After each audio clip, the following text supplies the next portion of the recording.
single greatest unmet need for neuroimmune patients is the ability to have the correct diagnosis, because without that, everything else is challenged.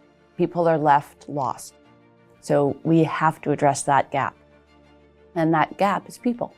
There are huge gaps in neuroimmune care across the United States, where people can simply not have a specialist qualified to make their diagnosis within hundreds of miles. The fellowship from SRNA is a great opportunity to support young clinicians that are going to be the future in the care and support for patients with rare neuroimmunological disorders. Having the fellowship funding allows me to actually have more dedicated time back in the lab.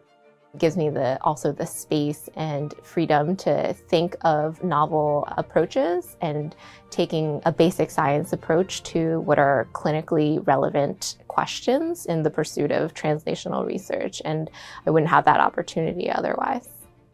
Programs like this really support people very early on and give them the opportunity to kind of build the clinical knowledge and a little bit of research experience so that they can go out and build their own programs for rare neuroimmune disorders.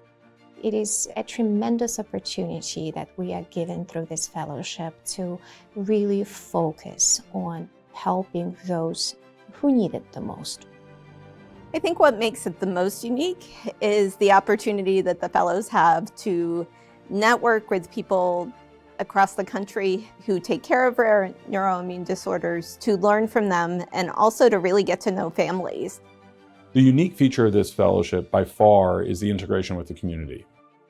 When neurology residents are deciding on their next step, and they have literally dozens of fellowships to choose from, in the world of neuroimmunology, they can go the route of multiple sclerosis, they can go the route of autoimmune neurology, but when they're looking for a fellowship funded by the SRNA, they are getting involved not only with the clinicians and the scientists, but the patients and families who are managing these conditions on a day-to-day basis.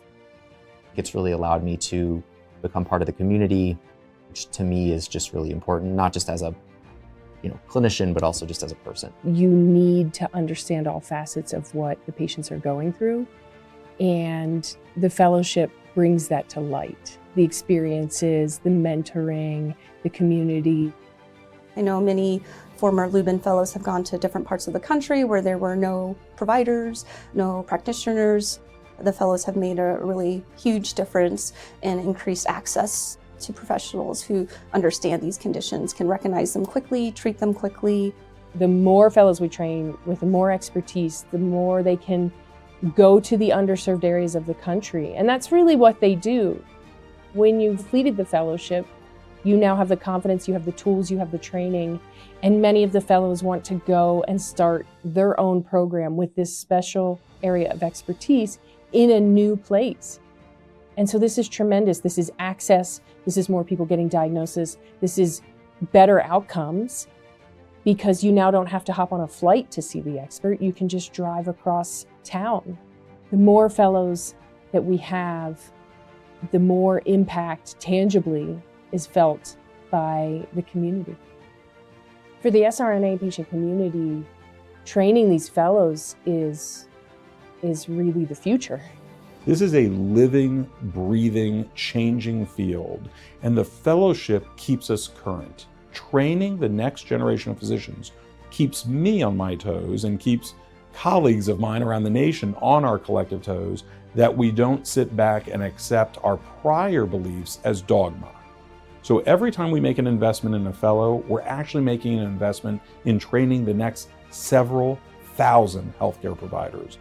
It's a huge investment that is going to succeed in ways we can't even imagine.